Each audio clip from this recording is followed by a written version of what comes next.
So what can you do when things are outside your control? Well, the easy answer is nothing. There's nothing you can do about the things you can't control. You can't control the weather. You can't control other people. You can't control if the trains are on time. You can't control if a surprise happens. You can't control if, a bonkers government creates a lockdown. You can't control all these variables. Right? What can you control? You. You can control you. So don't give your energy and your time to the things that you can't. They'll be what they'll be. Give your energy to the things that you can. And that's where your focus and your attention should be. And you should do that not for just the problems, but also the goals that you want, also the things that would make a material impact in your life. What can you do? And you should work on them. And number 7 is a word that you may not be familiar with. Learn to transmute all unpleasant circumstances into immediate action to become a more positive mental attitude or a more positive approach. So transmute, for anyone that's not familiar with the word, means to change a form of energy into another form of energy. So like, let's say you were angry, as an example. Let's say you were angry and frustrated. You could transmute that energy into a training ride, or going out a run, or going and training in the gym. You're taking that emotion that generates an energy and then putting it to good use. So don't let it fester. Go and get that out of your system. Something happens to you chemically because there's a stress response. I'll need to jog my memory, but this is off the top of my head, that there is cortisol that's released into the blood in reaction to stress. So something happens, you get stressed, this cortisol is released, and that chemical lingers out. That lingers in your body. So you want to release that from your body, and the best way to release it is physical exercise. So train. I remember reading a book called Release Your Brakes. Tricky book to read, but very, very good.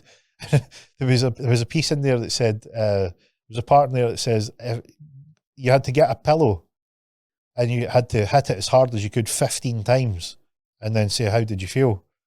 And what would happen was that if you had a situation where you felt stressed or you felt a cortisol build up, you were doing an activity to release that out of your system. You were getting that stress chemical out of your body because it would be used up. Because what happens with stress is that that stress hormone prepares you to take action. So back in thousands of years ago, when we were out foraging for food as a species, that stress hormone was there to make us react to something that was a danger.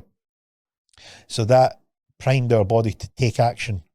And if in today's day and age, we're not running away from saber-toothed tigers or bears or woolly mammoths stampeding over us. But the instinct is still within us. So that reaction then was there to then have us take that step. And if we don't take the physical step to expel it or to use it up in the body, then it will linger. And we need to find a way in this modern world to expel it out of the system. And a great way to do it is to transmute it from one thing to another. And the greatest one that I can think of, and I think you should institute in your life, is physical activity. Number 8, recognize that everything you experience in your life reminds you of the strength that you have gained during your struggles. So we touched on that earlier. Remember that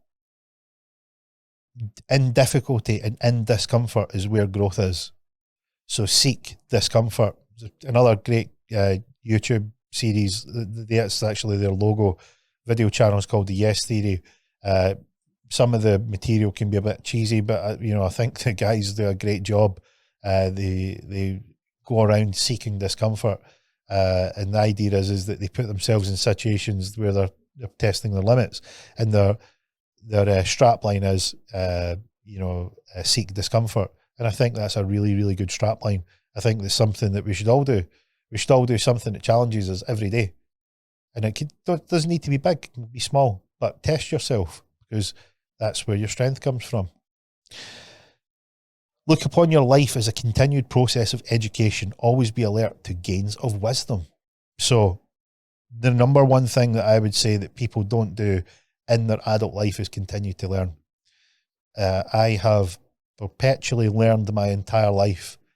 I've had sort of lull periods where I've maybe been distracted, and I noticed it. Like, I noticed how much more exhilarated I felt when I was learning something new. My wife worries that my brain, she doesn't know how all the things fit inside my head, and I don't have an answer for her. I don't know how they do, but I think it's when I understand the makeup of the brain, these neurons are connected through neural pathways, and my understanding of them from the super duper scientists that have explained it is that these connections, when they're made, they strengthen. So the more you use them, the stronger they become.